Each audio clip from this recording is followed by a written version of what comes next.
اور تمہاری تقدیر اتنی دفعہ بدلتی ہے جتنی دفعہ تم اللہ کے آگے ہاتھ پھیلاتے ہو۔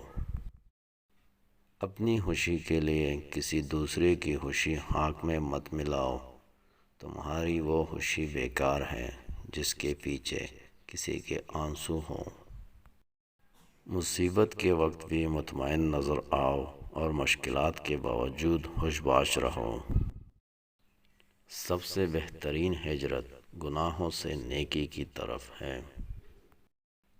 صرف پیسے کا ہونا رزق نہیں، نیک اولاد، اچھا اخلاق، مخلص دوست بھی رزق میں شامل ہے۔ جیسا سوچو گے ویسے ہی بنو گے، تمہارے خیالات ہی تمہاری تقدیر ہے۔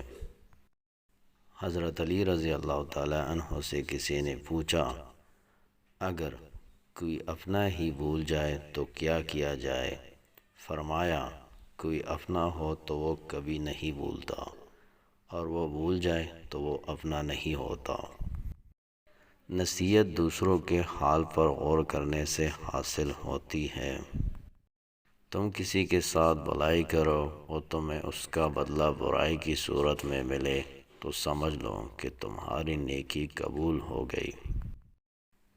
حضرت علی رضی اللہ تعالیٰ عنہ سے پوچھا گیا کہ انسان برا کب بنتا ہے؟